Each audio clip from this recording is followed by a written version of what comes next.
All right, well, let's talk about this now, Melissa, with Texas Republican Congressman Jodey Arrington, sits on House Ways and Means. Congressman, it's good to have you back on the show. The jobs projections that Edward just alluded to because of USMCA going into effect, the administration and some in Congress have said, yeah, thousands and thousands of jobs could come our way as a result of this. Will any of those projections have to be scaled back because of the economic situation we're in here due to the pandemic? Well, I think it's hard to quantify that. COVID has certainly been a monkey wrench in all the things that were set up. We were in a strong position pre-COVID. The most competitive tax code, jobs coming back, actually more jobs than we had people to fill them, red hot economy. And this was pre-China deal, pre-USMCA going into effect. I'll tell you this, all of this together bodes well for our recovery and will help accelerate that recovery. So whether or not we get all of the 170,000 jobs or the tens of billions of dollars to this economy in the near term, is probably anybody's guess, but I can tell you it's going to be a big shot in the arm as America rebounds from COVID. That's auto manufacturers, that's our farmers and ranchers, this is a huge win for them, energy producers, and on and on. Will enforcement be more challenging because of this pandemic? Actually, I don't think so at all. By the way, NAFTA had zero enforcement. And so in this deal, part of what makes it a better and stronger deal is we actually have teeth in it. And so we have the ability to actually hold our trading partners accountable. In the past, it's been very naive. This is a trust and verify posture from a president that's done a lot of business deals, and our negotiator in chief has delivered on a major promise.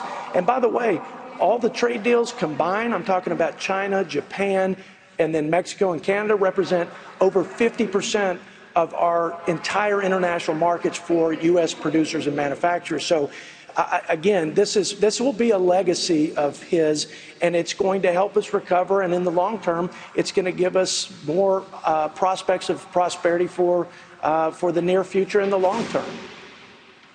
And it kicks in today, and we'd almost forgotten about it with everything going on, but it's a very big deal.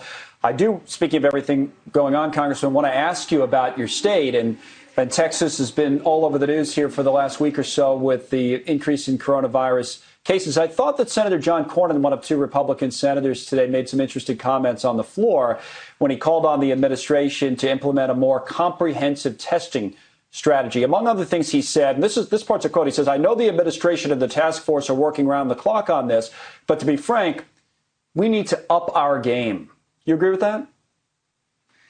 Listen, I think testing's key in recovery. I think if it weren't for the private sector and, quite frankly, the president's decision to say the bureaucracy will never get us there, we wouldn't have the capacity on PPEs or testing. So, yeah, testing's going to be critical to reopening, and reopening is going to be critical to staving off worse public health concerns in the long term than even what COVID can wreak in the near term. So it's a balance. I think Texas has opened responsibly where there are flare-ups, and there's certainly some upticks. We got to watch it.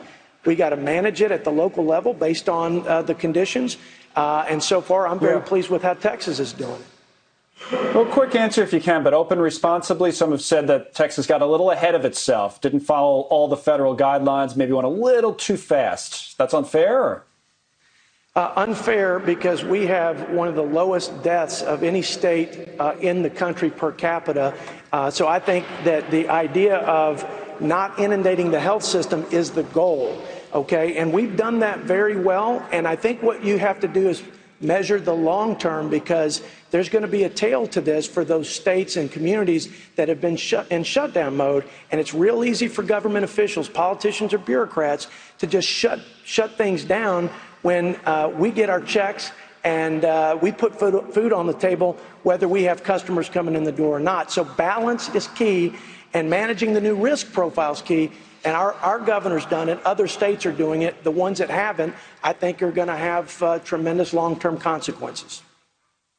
All right, Congressman, Republican Congressman Jodey Arrington from Texas, we thank you for coming back on with us. Melissa? Thanks, Scott.